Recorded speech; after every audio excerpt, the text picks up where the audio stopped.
Hello everyone, welcome back to my channel. My name is Priya and I'm currently working as a cabin crew member in one of the Middle East airline. And today we are going to talk about cabin crew trainings. तो मैं आज आप सभी को behind the scenes लेके जाऊँगी cabin crew trainings actually में होती क्या है और उसमें क्या सिखाया जाता है। क्या उसमें सिर्फ ग्लैमर सिखाया जाता है? नहीं, उसमें पढ़ाई भी होती है और वो पढ़ाई क्या होती है मैं आपको आज इस वीडियो में बताऊंगी। तो अगर आप जानना चाहते हैं कि कैबिन क्रू ट्रेनिंग क्या होती है तो देखते रहिए मेरा ब्लॉग। तो सबसे पहले हम शुरुआत करेंगे कि मेरी ट्रेनिंग कैसे हुई थी। जब मैं एविएशन में आई थी तो मेरी ट्रेनिंग कैसी हुई थी, क्योंकि ट्रेनिंग वैसी ही होती है। अभी तक मैंने 2 कंपनी स्विच कर ली है और ट्रेनिंग ऑलमोस्ट लगभग सेम ही होती है। थोड़ा सा उनके SOPs के अकॉर्डिंग वो ट्रेनिंग एडजस्ट करते हैं, क्योंकि अगर आपकी कंट्री ही चेंज हो जाए तो अगर आपने इंडिया के बाहर काम किया हुआ है किसी और कंट्री में किसी और एयरलाइन के लिए तो वो आपको बताएंगे उनके SOPs के अकॉर्डिंग वो आपको अपनी ट्रेनिंग सिखाएंगे। लेकिन ऑलमोस्ट लगभग सेम ही होता है, क्योंकि एयरक्राफ्ट तो सेम ही होते हैं, सिर्फ कंपनीज़ के अपने प्रोटोकॉल्स होते हैं जो उनको सिखाने होते हैं, इसलिए थोड़ा सा ऊपर नीचे हो जाता है। अदरवाइज़ सारी ट्रेनिंग सेम ही होती है। चलिए बढ़ते हैं आगे ट्रेनिंग के बारे में जानने के लिए। सबसे पहले आप मेरी जब ट्रेनिंग स्टार्ट हुई थी तो जब मैं ट्रेनिंग मैंने एयर इंडिया में बैक देन ट्रेनिंग की थी, तो हमारी ट्रेनिंग साड़ीज़ में हुआ करती थी। एक यूनिफॉर्म देंगे वो आपको ट्रेनिंग के लिए। ब्लैक एंड वाइट भी हो सकता है कि ब्लैक स्कर्ट और वाइट शर्ट, वो भी हो सकता है। बैक देन एयर इंडिया में साड़ीज़ पहना करते थे हम, लेकिन अभी फॉर्मल ही वेयर करना है। जब से एयर इंडिया प्राइवेटाइज हो गया है फॉर्मल वेयर में ही आपको ट्रेनिंग अटेंड करनी है। तो अभी सारी जगह ऑलमोस्ट आप फॉर्मल वेयर में ही ट्रेनिंग अटेंड करते हैं। तो आपको वो ट्रेनिंग में क्या क्या रिक्वायरमेंट्स है वो पहले ही बता देंगे मेल के थ्रू, कि आपको कौन सी बैग लानी है, आपको कौन सा ब्लैक एंड वाइट थीम है तो ब्लैक एंड वाइट थीम में ही आपको अपना फॉर्मल वेयर चूज़ करना पड़ेगा कंपनी रिक्वायरमेंट के हिसाब से। और अगर आप उनकी डिमांड है कि अगर आप ब्लैक बैग ही लेके जाएंगे तो आप ब्लैक बैग ही लेके जाएंगे, क्योंकि बैग हम छोटा सा ब्लैक बैग लेके नहीं जा सकते, क्योंकि वो हमें मॉडल्स देते हैं। वो मॉडल्स रखने के लिए इनफ जगह होनी चाहिए। अगर हमें अपना लंच बॉक्स लेके जाना है तो वो भी हम उसमें रख पाए। ऐसी बड़ी बैग मैंने चूज़ करी थी जब मेरी ट्रेनिंग हुई थी। तो आप भी, अगर आपकी भी ट्रेनिंग हो आगे, तो ये सब देख के ही आप अपनी शॉपिंग करिएगा ट्रेनिंग के लिए, जो भी आप शॉप करेंगे। तो मेरी ट्रेनिंग स्टार्ट हो गई। मेरा फर्स्ट डे था। फर्स्ट डे में वो ज़्यादा कुछ सिखाते नहीं हैं, सिर्फ इंट्रोडक्शन होता है। हमारे सारे जो बैचमेट्स होते हैं साथ में एक एक बैचेस बनती है और बैचेस में हमें हमारी ट्रेनिंग की शुरुआत होती है। तो 20 लोगों की एक बैच होती है, मैक्सिमम 20 लोगों की एक बैच होती है। तो जो 20 लोग होते हैं हमारे साथ, उनके साथ हमारा इंट्रोडक्शन होता है, हमारा वेलकम किया जाता है, हमें बेसिक चीज़ें बताई जाती है कि जो आपकी 2 मंथ्स की भी ट्रेनिंग हो सकती है, 3 मंथ्स की भी हो सकती है, डिपेंडिंग ऑन द एयरलाइन। तो अगर आपकी 2 मंथ्स की ट्रेनिंग है तो वो 2 मंथ की ट्रेनिंग में आपको क्या क्या सिखाया जाएगा उसका पूरा आपको टाइम टेबल बोल सकते हैं। उसको बेसिकली कैबिन क्रू टर्म्स में रोस्टर बोलते हैं। उनका रोस्टर दिया जाता है, आपका मंथली शेड्यूल दिया जाता है आपको, कि आपकी कौन सी ट्रेनिंग कब होगी, क्या सिखाया जाएगा आपको, कौन सेफ्टी ट्रेनिंग पहले होगी, फर्स्ट एड ट्रेनिंग बाद में होगी, ड्रिल्स कब होंगे, आपका वाइवा कब लिया जाएगा, जो भी ट्रेनिंग वो लेने वाला है वो कब कब होगी, उसमें सब कुछ मेंशन होता है टाइमिंग के साथ। और जिस दिन आपको डे ऑफ होगा वो भी उसमें मेंशन होता है, ताकि आप अपनी चीज़ें पहले से प्लान कर पाए डे ऑफ के हिसाब से। इन सब चीज़ों में 3 दिन निकल जाते हैं। 3 दिन के बाद हमारी जो ट्रेनिंग है उसकी शुरुआत होगी कि हमें एक्चुअली करना क्या है ऑन बोर्ड जाके। कैबिन क्रू का जॉब क्या होता है, फ़्लाइट अटेंडेंट का जॉब क्या होता है एक्चुअल में, वो हमें 3 दिन के बाद से सिखाया जाएगा, after giving basic knowledge in 3 days. So हम मेरी ट्रेनिंग, जब मेरी ट्रेनिंग हुई थी तो वो मेरी ट्रेनिंग सेफ्टी के साथ शुरुआत हुई थी। मुझे सेफ्टी सिखाया गया था सबसे पहले, लेकिन डिपेंड करता है वो आपकी ट्रेनिंग की शुरुआत फ़र्स्ट एड से भी कर सकते हैं। ऐसे टॉपिक्स होते हैं, तो हो सकता है कि वो आपकी शुरुआत फ़र्स्ट एड से कर ले, बाद में आपको सेफ्टी पढ़ाए। ये सेफ्टी की जो ट्रेनिंग होती है वो हमें इसीलिए दी जाती है ताकि हम अपने कस्टमर्स और हम खुद एक सेफ़ एनवायरनमेंट में ट्रैवल कर पाएँ। तो जानते हैं कि सेफ्टी ट्रेनिंग क्या होती है। सेफ्टी ट्रेनिंग ये होती है कि जब भी हम एक पर्टिकुलर हाइट पे काम करते हैं, 35,000 फीट पे अगर हम काम कर रहे हैं, तो हमें पता होना चाहिए कि हम इमरजेंसीज हैंडल कैसे करेंगे, क्योंकि पायलट को टाइम लगता है एक सेफ़ हाइट तक एयरक्राफ्ट लाने के लिए। पायलट को टाइम लगता है, वैसे इमरजेंसीज हमेशा नहीं होती है, लेकिन we never know.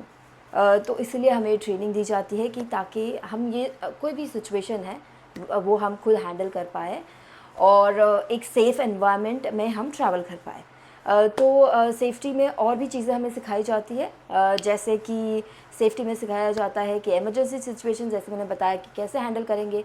First aid भी बताया जाता है। फ़र्स्ट एड जो है वो हम बाद में सीखेंगे, क्योंकि पहले अब जब हम सेफ्टी में आ गए तो पूरा सेफ्टी के चीज़ें पता कर लेते हैं, उसके बाद में हम फ़र्स्ट एड का जानेंगे। मैंने एज अ फ्रेशर ज्वाइन किया था, मेरे लिए बहुत नया एक्सपीरियंस था। एयरक्राफ्ट अंदर से देखना, चीज़ें क्या होती है वो आपको प्रैक्टिकली सिखाएंगे। जो भी इंस्ट्रक्टर होंगे आपके, वो आपको प्रैक्टिकली सिखाएंगे कि जंप सीट होती है तो जंप सीट कैसे यूज़ करते हैं। अब ये जंप सीट क्या होती है ये जानने के लिए आप मेरा प्रीवियस वीडियो देख सकते हैं, जिसमें मैंने एविएशन टर्म्स के बारे में बात की है। और जब भी हम एयरक्राफ्ट विज़िट के लिए जाते हैं वो हमें फ़िज़िकली सब चीज़ें हमें भी करके दिखानी होती है।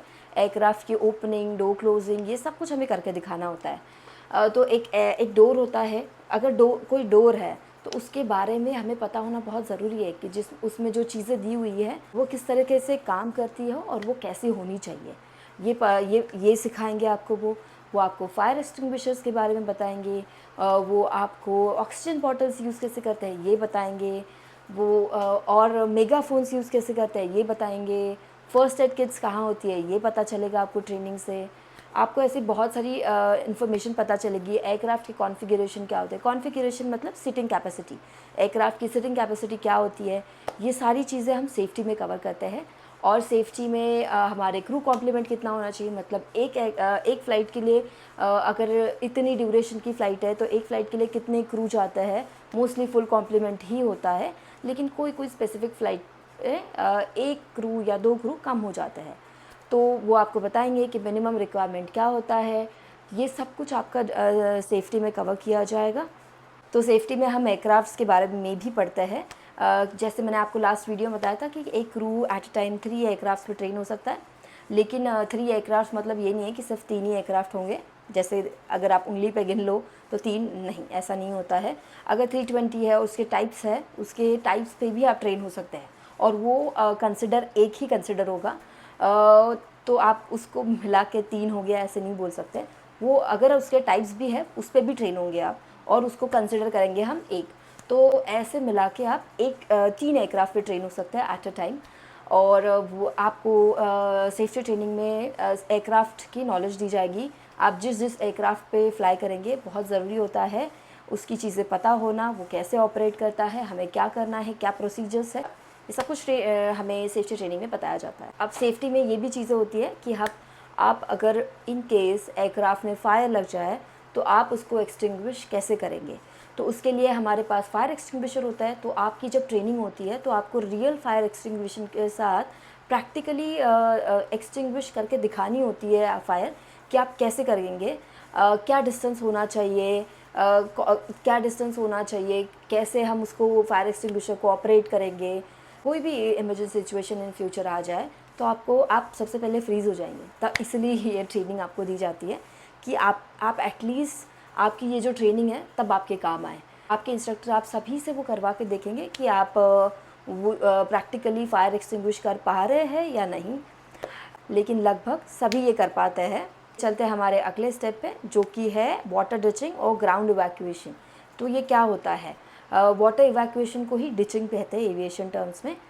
अगर ग्राउंड इवैक्यूएशन करा रहे हैं हम और कोई भी इमरजेंसी सिचुएशन है तो ग्राउंड पे जो इवैक्यूएशन कराते हैं उसे ग्राउंड इवैक्यूएशन बोला जाता है। और एक और चीज़ बता दूं कि वो 90 सेकेंड्स, आपको 90 सेकेंड्स के अंदर ही सारा प्लेन इवैक्यूएट कराना होता है। और उसके बाद हम चलते हैं वाटर इवैक्यूएशन। वाटर इवैक्यूएशन में अगर इन केस हम वाटर पे लैंड हुए हैं और वाटर में से आप इवैक्यूएट कराएंगे लोगों को, तो कैसे करानी है, स्लाइड ड्राफ्ट कैसे खोलने हैं, ये सारी ट्रेनिंग आपको वाटर इवैक्यूएशन के लिए दी जाती है। और एक्चुअली आपको ये प्रैक्टिकली करना होता है वहाँ पे, कि आपको सच में वो आपको एक स्विमिंग पूल में ले जाएंगे ये सिनेरियो परफॉर्म करने के लिए। स्विमिंग पूल में जाके आप सबको करके दिखाना है कि आप राफ्ट बोर्ड कैसे करेंगे। ये सारी चीज़ें आपको प्रैक्टिकली सिखाई जाएगी और इसके मॉड्यूल्स भी दिए जाएंगे आपको। आपकी एग्ज़ाम भी होती है सेफ्टी की, आपको अपनी सेफ्टी की एग्ज़ाम भी देनी होती है। जब भी आपकी जो भी आपका अगर सेफ्टी का एक टॉपिक कंप्लीट हो गया, फर्स्ट एड का एक टॉपिक कंप्लीट हो गया, एक स्टेप से दूसरे स्टेप में आप तभी जा सकते हैं जब आपने एक एग्ज़ाम पास कर ली हो। अगर सेफ्टी की ट्रेनिंग आपने पास नहीं करी है तो आपको फिर से ट्रेनिंग करनी पड़ सकती है, डिपेंड करता है एयरलाइन टू एयरलाइन, लेकिन वो आपको देते हैं, 1-2 अटैम्प्ट देते हैं निकालने के लिए अगर आप नहीं कर पाए। वैसे तो अगर आपने क्लास में ही पूरा अटेंशन दे दिया तो it's very easy to pass the safety exams and first aid exams. I would say like all the training is very easy if you keep your focus on the class. You don't have to study much if you are very focused in the class. Because it happened to me. Because मुझे ज़्यादा पढ़ाई की हमने, ऐसा नहीं है पढ़ाई नहीं की, लेकिन अगर आप क्लासरूम में ज़्यादा फोकस रखेंगे तो आपको ज़्यादा पढ़ने की ज़रूरत नहीं पड़ेगी. तो आपको सारी मॉड्यूल्स पढ़नी होती है, आपको बताना होता है कि एक एक जो सेफ्टी इक्विपमेंट्स होते हैं उसको यूज़ कैसे करना है, उसके डूज़ एंड डोंट्स क्या है, ये सब कुछ आपको सेफ्टी ट्रेनिंग में पता चलता है. सेफ्टी के बाद हम चलते हैं फर्स्ट एड में. तो फर्स्ट एड एक्चुअली हमें फर्स्ट एडर होना बहुत ज़रूरी होता है, क्योंकि अगर 35,000 फीट पे कोई भी अगर किसी भी कस्टमर को कुछ भी हो जाता है तो एटलीस्ट हमें वो सिचुएशन हैंडल करते हुए आनी चाहिए. क्योंकि जब भी हमारी ट्रेनिंग हो जाती है फिर भी हमें ये सारी चीज़ें जो है वो गो थ्रू करते रहनी पड़ती है, क्योंकि इन केस कोई फर्स्ट एड जैसे कोई इमरजेंसी सिचुएशन आ गई तो हमें पता होना चाहिए कि हम हैंडल कैसे करेंगे, हमें कौन सी मेडिकेशन देनी है. हमें बेसिक मेडिकेशन के नॉलेज दिया जाता है फर्स्ट एड में, कि अगर किसी को वोमिट आ रहा है तो आप कौन सी मेडिकेशन देंगे, आप सब सिम्टम्स देखेंगे उनके, आप उनकी हिस्ट्री लेंगे, ये सारी चीज़ें वो आप को बताएंगे कि आपको किस बेसिस से इवैल्यूएट करना है कि आपको कौन सी मेडिसिन देनी है. तो आपको फर्स्ट एड के बारे में ट्रेन किया जाएगा, आपको मेडिसिन की नॉलेज दी जाएंगी, आपको मेडिकल सिचुएशन कैसे हैंडल करनी है वो बताया जाएगा, आपको सबसे इम्पॉर्टेंट CPR बताया जाएगा, कार्डियो पल्मोनरी रेसिसिटेशन बताया जाएगा कि देते कैसे हैं, जिसी को CPR बोलते हैं. तो जब भी किसी को हार्ट अटैक आ रहा है तो ये CPR देना बहुत ज़रूरी होता है, क्योंकि CPR किसी की भी जान बचा सकता है. अगर 35,000 फीट पे आप यही कर सकते हैं. अगर कोई आपको आके पहले से बता देगा कि ऐसे ऐसे सिचुएशन हो रही है, उनको हार्ट अटैक के सिम्टम्स अगर हमें दिख रहे हैं, तो एक मेडिसिन होती है जिसके बारे में हमें फर्स्ट एड में सिखाया जाता है, जो कि एक सबलिंगुअल मेडिसिन होती है. सबलिंगुअल क्या होता है ये भी आप फर्स्ट एड में जानेंगे. जब आप अपनी कैबिन क्रू की ट्रेनिंग कंप्लीट कर लेंगे तो आपको पता चल जाएगा सबलिंगुअल क्या होता है. सबलिंगुअल मोस्टली मैं बता ही देती हूँ, ये टंग के नीचे से जो मेडिसिन दी जाती है उसको सबलिंगुअल बोलते हैं. और फर्स्ट एड का भी एग्ज़ाम होगा. ये सब सिखाने के बाद आपको फर्स्ट एड के एग्ज़ाम ली जाएगी आपको वो एग्ज़ाम पास करना बहुत ज़रूरी है.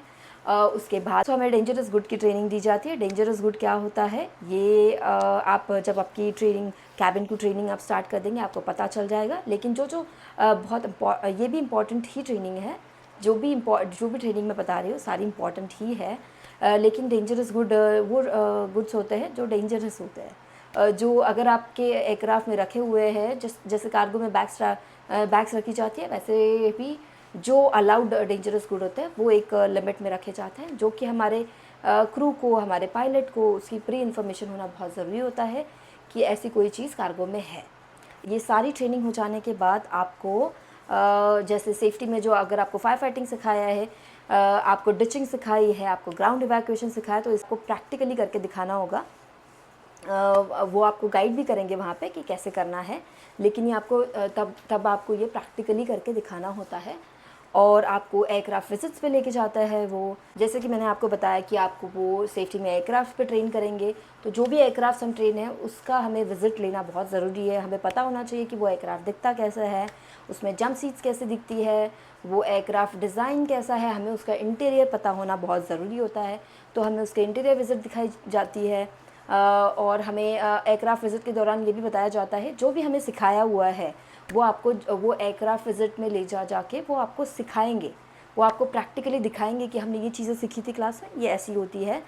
उसके बाद होगी आपकी ग्रूमिंग की ट्रेनिंग. ग्रूमिंग में क्या सिखाया जाता है, सबसे पहले मैं बता दूँ, एक फ़्लाइट अटेंडेंट के लिए उसका पर्सनल अपीयरेंस बहुत इंपॉर्टेंट होता है, उसका प्रोफेशनल बिहेवियर बहुत इंपॉर्टेंट होता है. तो ग्रूमिंग में हमें ये सिखाया जाता है कि हम अपना मेकअप कैसे करेंगे, उसको कैसे कैरी करेंगे ऑन बोर्ड, क्योंकि जब भी हम हम किसी कंपनी के लिए अगर फ़्लाइट अटेंडेंट है तो हम सिर्फ उस कंपनी के लिए काम नहीं कर रहे हैं, हम उस कंपनी को रिप्रेजेंट भी कर रहे हैं। तो हमारी ग्रूमिंग, जब हम वेल ग्रूम्ड होते हैं तो हम अपने ब्रांड, जैसी हमारी कंपनी जो कि हमारा ब्रांड है, तो हम उसको रिप्रेजेंट करते हैं। तो इसलिए कैबिन क्रू के लिए एक वेल ग्रूम्ड होना बहुत ज़रूरी है, इसीलिए ग्रूमिंग की ट्रेनिंग भी उसमें इन्वॉल्व होती है।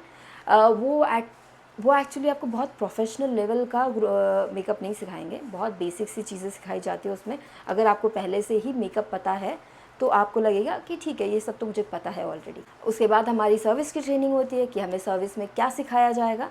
सर्विस में हमें सिखाया जाता है, जैसे मैंने पहले बताया था आपको कि हर एयरलाइन के अपने प्रोसीजर्स होते हैं कि जो ट्रेनिंग जिसने भी डिज़ाइन की है, ये उन्हें पता होता है कि जब सर्विंग में क्या चीज़ें हमारे लिए ईजी होगी, वो उस अकॉर्डिंग, क्योंकि वो पहले हो सकता है कि वो पहले कैबिन क्रू थे और उसी बेसिस पे वो एक ट्रेनिंग डिज़ाइन करते हैं ये सर्विस की, और उन्हें पता होता है कि क्या चीज़ें क्रू के लिए ईजी हो सकती है और क्या प्रोफेशनल दिख सकता है while serving to the customer. तो उसमें हमें ये सब बताया जाता है, हमें कस्टमर से बात कैसे करनी है ये सिखाया जाता है, टॉप नॉच कस्टमर सर्विस कैसे डिलीवर करनी है ये सिखाया जाता है, कोई कस्टमर को अगर कोई भी इश्यूज़ है तो वो हम कैसे सॉल्व करेंगे ये बताया जाता है। क्योंकि कैबिन क्रू भी एक ह्यूमन बीइंग है, तो कैबिन क्रू से भी गलती हो सकती है, इसीलिए इन केस अगर कोई पैसेंजर बहुत गुस्से में है तो उसे कामली कैसे हैंडल करना है, आपको गुस्सा नहीं होना है, आपको कामली हैंडल करना है, तो वो कैसे करना है ये सिखाया जाता है। ये सारी चीज़ें जो है ये कस्टमर सर्विस में हमें सिखाई जाती है। हमें अपने मील कैसे हीट करने हैं, क्या टाइमिंग्स में हीट करने हैं, ये सब कुछ हमें सर्विस ट्रेनिंग में सिखाया जाता है। और सर्विस ट्रेनिंग में हमें ये भी सिखाया जाता है कि आप डेमो कैसे करेंगे, डेमो सिखाया जाता है। इन केस वैसे तो ऑलमोस्ट सारे एयरक्राफ्ट में ही इन फ्लाइट एंटरटेनमेंट होता है जिस पे वो सेफ्टी डेमो दिखाते हैं, लेकिन ऐसी बहुत सारी चीज़ों की वजह से आपको मैन्युअली डेमो करना पड़ सकता है, इसलिए वो आपको मैनुअल डेमो भी सिखाते हैं इसमें। और तो ये सब सीखने के बाद आपके एग्ज़ाम्स होंगे, आपने एग्ज़ाम्स क्लियर कर लिया तो आपका विंग डे होगा, आपका ग्रेजुएशन डे बोलते हैं उसको। किसी एयरलाइन में ग्रेजुएशन डे बोलते हैं, किसी एयरलाइन में विंग्स डे बोलते हैं, क्योंकि तब आपको अपने विंग्स दिए जाते हैं। के साथ हम ख़त्म करते हैं इस वीडियो को। मैंने आपको बता दिया है कि कैबिन क्रू ट्रेनिंग क्या होती है। अगर आपका सपना है फ़्लाइट अटेंडेंट बनने का तो बनिए, इस जर्नी से जाइए। हो सकता है मेरे वीडियोस आपको हेल्पफुल लगे जब भी आप अपनी कैबिन की ट्रेनिंग परस्यू करें।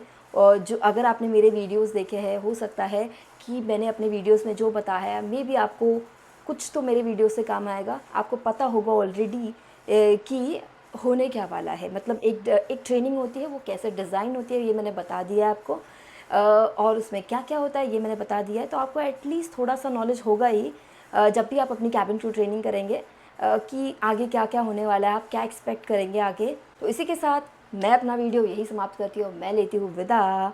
Thank you for watching. Do not forget to subscribe my channel and like my video so that it reaches to people who actually need it. And thank you for your support and stay tuned for more videos. Bye bye.